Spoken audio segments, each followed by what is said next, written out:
Salut à tous, on se retrouve pour l'épisode 1318 du Zap Image. On commence aujourd'hui avec deux anniversaires. Tout d'abord, le Portugais Diogo Jota qui fête aujourd'hui ses 24 ans. Donc il s'est très bien adapté à sa nouvelle équipe de Liverpool parce qu'il a déjà marqué pas mal de buts. Donc bon anniversaire à lui. Et l'autre anniversaire, c'est un joueur français, c'est Maxime Lopez qui fête aujourd'hui ses 23 ans pour l'ancien Marseillais. Maintenant il est du côté de Sassuolo.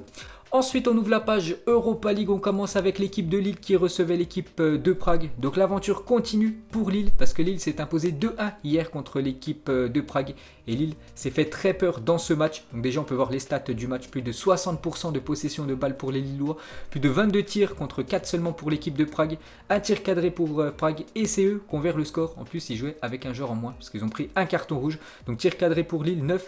Et du coup, voilà, ils se sont fait peur, hein, comme j'ai dit. Mais du coup, voilà, Lille a quand même gagné le match grâce à un attaquant qu'on ne présente plus. Donc il y a deux Turcs les gars du côté de Lille en attaque et les deux sont très bons cette saison en Coupe d'Europe. Donc hier soir c'était la soirée de Yilmaz. C'est vrai qu'Azizi a été très bon aussi les derniers matchs. Mais hier c'était la soirée de Yilmaz. Donc il est entré en jeu à la 77e minute et 3 minutes plus tard il égalise et 7 minutes plus tard le doublé pour lui. Et il permet surtout à Lille de gagner ce match 2-1 et surtout de se qualifier pour les 16e de finale de l'Europa League. Donc Yilmaz a tout changé. Donc but à la 71e minute de Prague.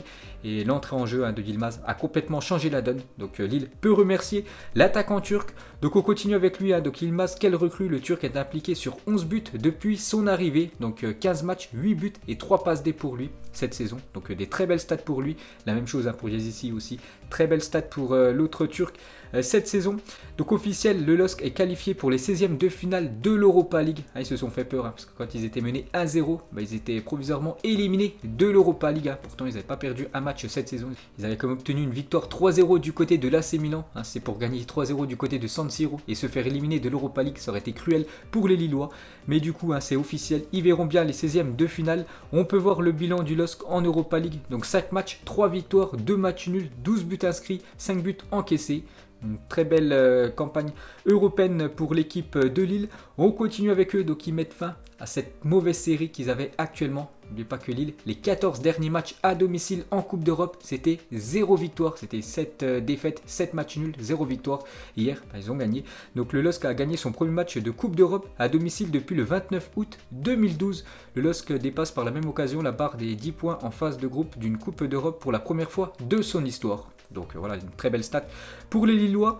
On va parler de l'autre match dans le groupe, c'est l'AC Milan qui recevait le Celtic Glasgow. Donc l'AC Milan s'est fait très peur parce qu'ils perdaient 2-0 et après ils ont renversé le match et gagné le match tranquillement. Donc 4-2 pour l'équipe de Milan. À noter un magnifique but de Çalhanoğlu sur coup franc. Donc depuis la saison 2013-2014, Lionel Messi 36 a inscrit plus de coups francs directs, toutes compétitions confondues, que le Turc Çalhanoğlu qui a inscrit 18 buts sur coup franc depuis 6 ans. Ensuite on va parler de l'autre équipe française, c'est l'OGC Nice qui recevait Leverkusen hier à 21h et défaite des Niçois. Vraiment une campagne européenne catastrophique pour l'OGC Nice. Donc au match aller ils en avaient pris 6, donc ils pouvaient se venger. Pas du tout les gars, ils se sont inclinés contre Leverkusen. Donc défait par Leverkusen, l'OGC Nice est définitivement éliminé de l'Europa League. Donc voilà, Nice est éliminé, c'est officiel. Donc Nice actuellement c'est très très compliqué. Donc Nice vient d'enchaîner sa 5e défaite consécutive. Donc voilà, que ce soit Prague, Monaco, une autre fois Prague, Dijon et Leverkusen. À chaque fois ils se sont imposés contre cette équipe de Nice ces dernières semaines. Donc une catastrophe actuellement. On va parler du coach. Patrick Vieira va être limogé de son poste d'entraîneur de Nice d'après Latour Bertrand. Donc il a dit ça hier dans la soirée. Et d'après les dernières infos, donc Patrick Vieira a été limogé de son poste d'entraîneur de l'OGC Nice d'après le journal Nice Matin. Donc j'ai toujours pas vu l'info officielle, mais ça devrait se faire dans la journée. Patrick Vieira devrait être viré de son poste d'entraîneur de Nice à cause des mauvais résultats ces derniers temps. Et pour finir avec l'OGC Nice, on peut voir du coup le classement. On peut voir qu'actuellement ils sont quand même 4e de leur groupe, donc déjà éliminés. Ils vont certainement terminer à cette 4e place. Donc compliqué cette saison européenne pour les Aiglons.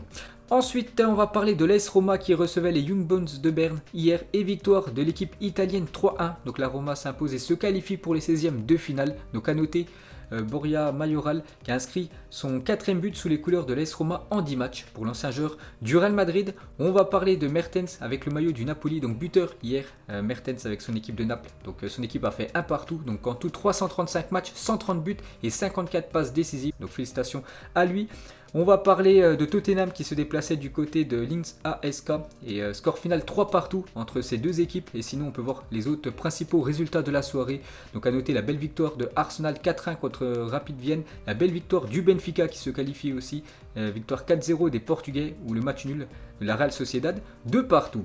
Ensuite, on revient sur le match de Arsenal Rapid Vienne qui s'est joué hier devant 2000 personnes. Il s'agit d'une première depuis le début de saison en Angleterre. Vous savez que tous les matchs en Angleterre sont à huis clos.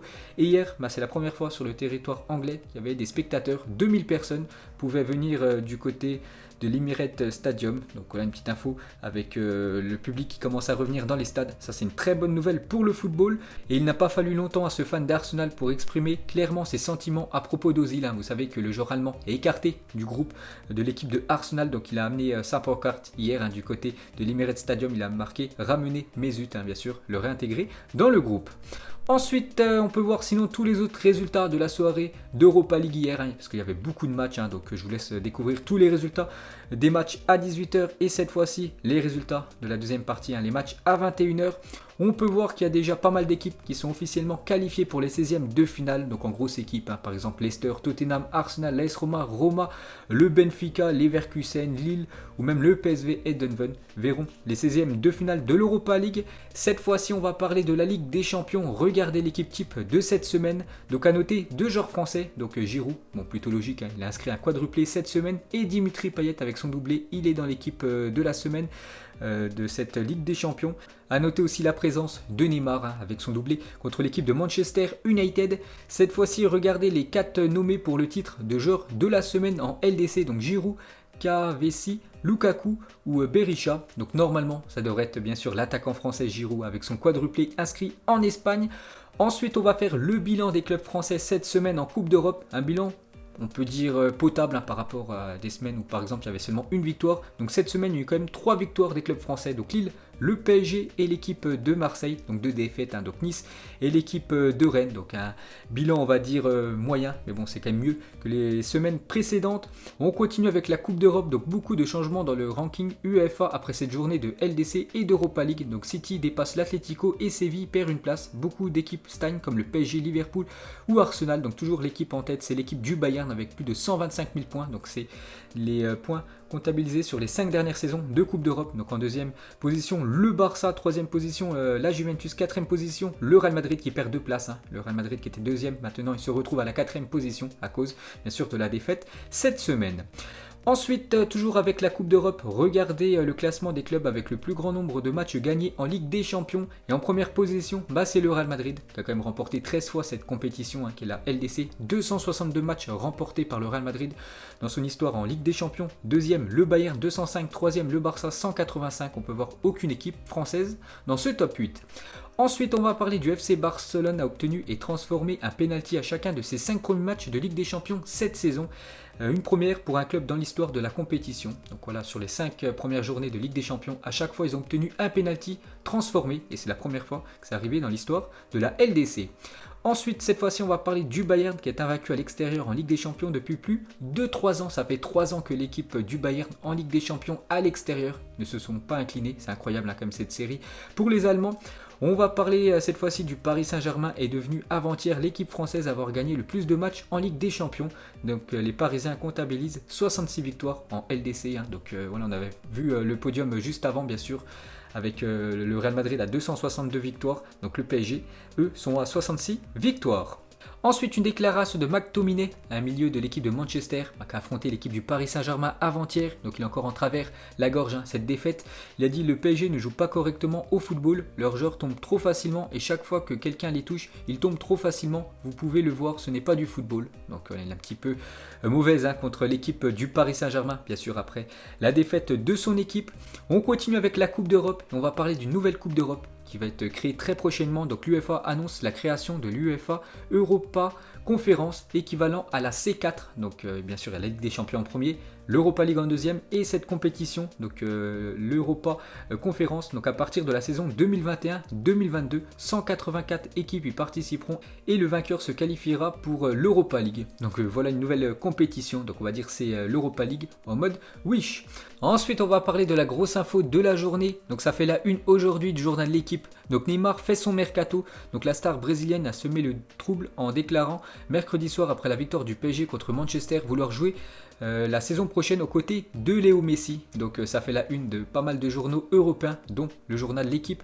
Donc Neymar il a dit Messi à Paris, j'espère, nous voulons tous qu'il vienne, mais ça sera sa décision. On a un groupe incroyable de bons joueurs, de bonnes personnes, on profite de cela, on l'accueillerait à bras ouverts. Donc voilà ce qu'a dit Neymar. La même chose pour Paredes, un joueur argentin qui connaît bien sûr Léo Messi en sélection d'Argentine.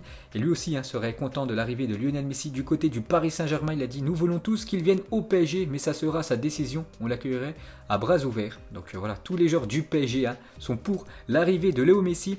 Donc Daniel Riolo, donc un consultant sur RMC, donc hier il a dit qu'il annonce que Léo Messi sera à Paris la saison prochaine. Donc il a dit Messi sera au PSG l'année prochaine. Je suis très sérieux, Messi sera au Paris Saint-Germain l'année prochaine. Donc il a dit ça hier sur la chaîne RMC, Daniel Riolo. Donc bien sûr, on verra ce que ça va donner dans les prochains mois. Donc cette fois-ci, c'est Cyril Hanouna, donc qui est proche de Nasser, le président du Paris Saint-Germain. Hier, dans son émission Touche pas mon poste, donc il a appelé le président du Paris Saint-Germain, donc Nasser, répond dans Touche pas à mon poste à la rumeur Messi au PSG. Il a dit je ne peux pas parler de ça. Donc bien sûr, il n'a pas dit à l'antenne que voilà l'équipe du Paris Saint-Germain est intéressée par Léo Messi, mais il a dit voilà qu'il ne pouvait pas parler de ça. En gros, il peut rien dire actuellement. Donc pas de démenti de plus. Il se trouve à Barcelone, comme ce dernier l'a indiqué. Donc hier, il était bien à Barcelone, Nasser. Donc voilà les dernières infos sur le Paris Saint-Germain, et peut-être il serait dans la course pour s'offrir Lionel Messi l'été prochain, parce qu'oubliez pas que Messi était à 2 doigts de quitter l'équipe du Barça l'été dernier, donc je pense être le gros feuilleton l'année prochaine. Donc une attaque Neymar, Mbappé, Messi l'année prochaine au Paris Saint-Germain. Donc moi bien sûr je serais pour à 100% les gars, une arrivée de Messi dans le championnat français, ce serait bénéfique pour tout le monde, que ce soit bien sûr pour le Paris Saint-Germain, pour toutes les autres équipes françaises bien sûr. Les droits télé exploseraient en Ligue 1, et surtout on verrait 3 grands joueurs en Ligue 1, bien sûr s'il reste, donc Neymar, Mbappé et Messi. Donc on verra les gars, dans le foot tout peut se faire, Vous avez bien vu que Neymar est venu au Paris Saint-Germain alors que personne n'y croyait. Ensuite cette fois-ci on va parler de l'équipe de France, et c'est officiel, voici les affiches des demi-finales de la Ligue des Nations. Donc l'équipe de France recevra en demi-finale la Belgique et l'Espagne, l'Italie. Donc les matchs auront lieu le 6 ou 7 octobre 2021. Donc déjà la demi-finale de Ligue des Nations entre l'équipe de France et la Belgique aura lieu le 7 octobre 2021 dans le stade de la Juventus Turin, parce que voilà cette phase finale de Ligue des Nations se déroulera en Italie. Donc la phase finale de l'UEFA Nations League 2020 sera organisée à Milan, donc dans le stade San Siro, et dans le stade de la Juventus Turin. Donc une demi-finale à Milan, l'autre du côté de Turin. Donc Deschamps sur le tirage au sort, il a dit ce seront des retrouvailles, il y aura peut-être un sentiment de revanche pour eux, mais pas pour nous. Donc il parle par rapport à la dernière demi-finale de la Coupe du Monde perdue par les Belges 1-0 contre l'équipe de France. Donc bien sûr, à choisir entre les deux, entre une demi-finale de Ligue des Nations, une demi-finale de Coupe du Monde, tout le monde préfère gagner bien sûr la demi-finale de Coupe du Monde. Mais voilà, les Belges auront certainement un sentiment de revanche envers les Français. Donc rendez-vous le 7 octobre 2021 bien sûr pour cette demi-finale palpitante. Donc une déclaration de Roberto Martinez, le sélectionneur belge. Il a dit la France et la Belgique partagent tous les deux des bons souvenirs de cette Coupe du Monde 2018. N'oubliez pas que la Belgique, première actuellement au classement FIFA, la France deuxième, donc c'est quand même un énorme choc. Donc il a dit j'ai hâte d'affronter à nouveau la France et d'ajouter un nouveau chapitre à cette confrontation lors de cette Ligue des Nations. Donc rendez-vous l'année prochaine. Ensuite, des nouvelles de Erling Haaland. Donc, je l'ai dit hier qu'il était blessé. Actuellement, l'attaquant norvégien, donc il sera absent jusqu'au mois de janvier, a annoncé Lucien Favre. Donc, quasiment 1 mois et demi d'indisponibilité pour l'attaquant Erling Haaland. Et pour finir avec lui, donc Ole Gunnar Solskjaer, son ancien coach du côté de Molde en Norvège, il a dit Haaland, c'était super de travailler avec ce garçon et une partie de moi est fière d'avoir un peu contribué à cette ascension. Je suis sûr qu'Erling Haaland marquera de nombreux buts en Ligue des Champions, c'est loin d'être fini, parce qu'actuellement, c'est actuellement lui le meilleur buteur cette saison de LDC avec Alvaro Morata, avec 6 buts inscrits, aussi je crois à Rashford. Donc il dit, il est vraiment content de l'avoir eu sous ses ordres il y a quelques années, on peut voir une photo, quand ils évoluaient du côté de Molde en Norvège. Ensuite, un petit coup d'œil au programme de la journée, car ce soir, il y a quelques matchs. Donc par exemple, en Ligue 1, ce soir, 21h, l'équipe de Marseille se déplace du côté de Nîmes. Je ferai certainement un débrief, les gars, sur ma chaîne secondaire, un BizBiz Plus, qu'en première ligne de description. En Angleterre, il y a un match qui devait avoir lieu. Aston Villa contre Newcastle, du coup, le match est reporté, parce qu'il y a beaucoup de cas Covid du côté de Newcastle. Sinon, en Espagne, Bilbao contre le Celta Vigo, et en Allemagne, le Hertha contre l'équipe de Union Berlin. Ensuite, on revient un an jour pour jour en arrière.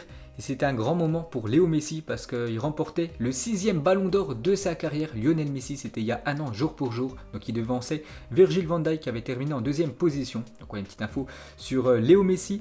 On continue avec lui, donc il a désormais sa statue de cire dans un musée en Espagne. On vous laisse juger la ressemblance. Vous pouvez mettre en commentaire s'il lui ressemble ou non cette statue en Espagne, cette statue de cire de Léo Messi. Donc moi je trouve qu'il ressemble plus au gardien de l'équipe de l'Atlético Madrid, Jan Oblak, voilà, qui ressemble plus à Léo Messi, que normalement ça devrait être Léo Messi sur cette statue incroyable. Et pour finir les gars, on va terminer bien sûr avec la grosse info de la journée, avec peut-être l'arrivée de Messi du côté du Paris Saint-Germain. Donc mettez-moi en commentaire, est-ce que vous y croyez tout simplement, une arrivée de Léo Messi en 2021 du côté du Paris Saint-Germain. Donc voilà les gars, la fin de ce Zap Image 1318. Donc si ça vous a plu, un petit like, on se retrouve demain pour le prochain épisode. Ciao à tous.